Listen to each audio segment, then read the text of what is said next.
Hi, this is day 22 of the Daily Spark Questions, and it says, how does my posture, breath, or muscle tone influence the meaning I assign to my thoughts? How does my posture, breath, or muscle tone influence the meaning I assign to my thoughts? Good one.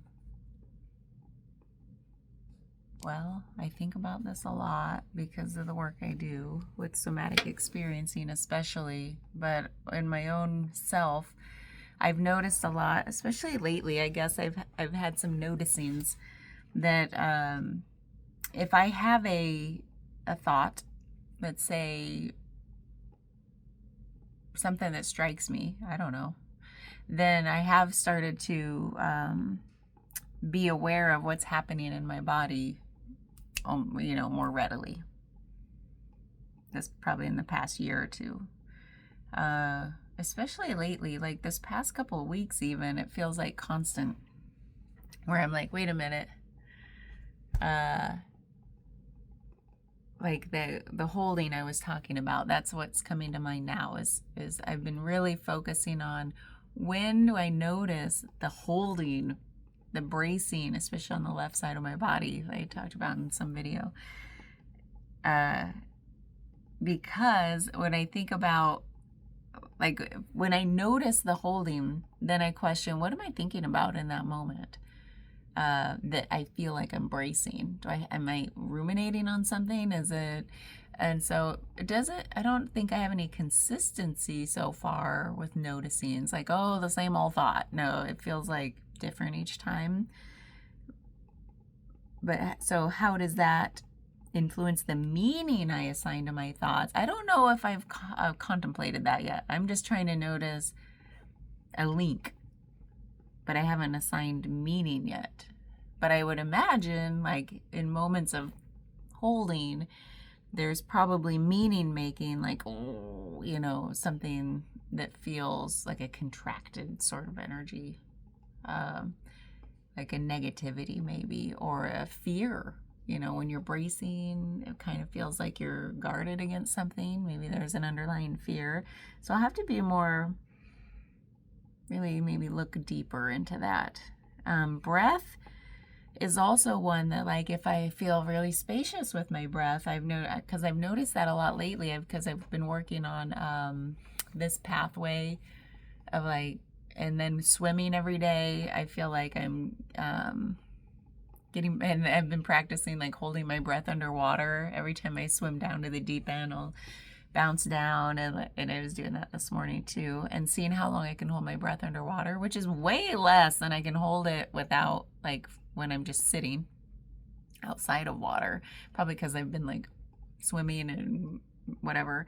So I think about my breath a lot lately, because I've noticed I'm able, like, I feel like I can take deeper breaths, and my diaphragm doesn't feel as contracted with more of the exercises I've been doing and more of the cardio I've been doing. So I think, like, when I do feel contracted in my breath, I feel the meaning I've in the past assigned to my thoughts has been one of, like, anxiety or fear.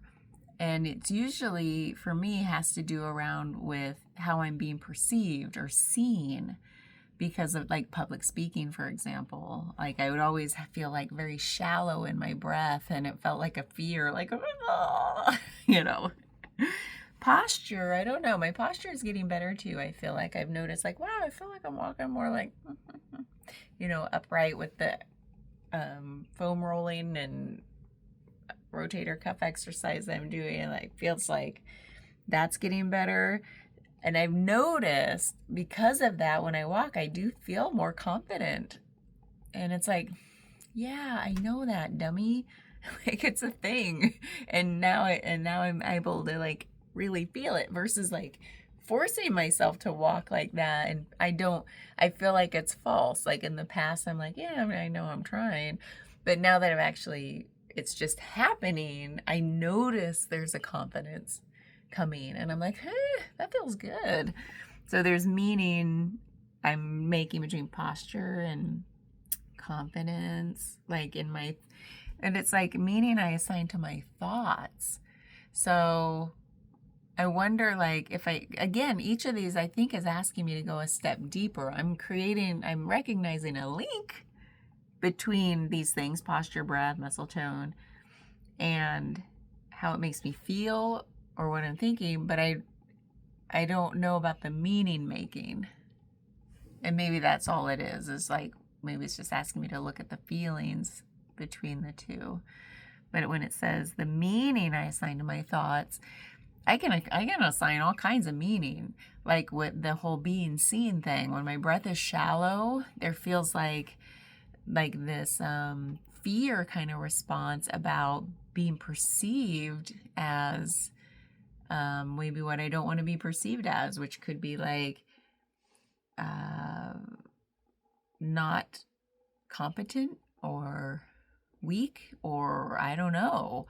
In those moments where I've definitely felt it in public speaking, it's like it feels like a fear response. I don't know what it is. It's like, I don't know. I don't want to be up here.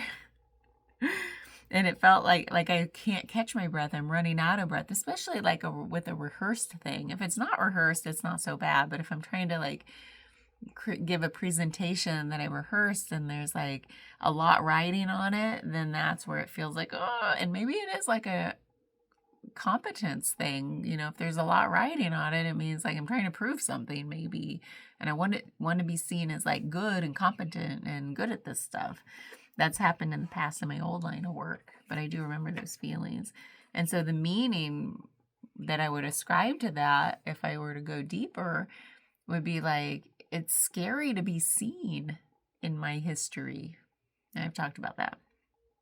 It's scary to be perceived as not competent, because my sense of self-value, I've talked about this too, is like it came from being competent, working hard, having a skill set, being competent at something.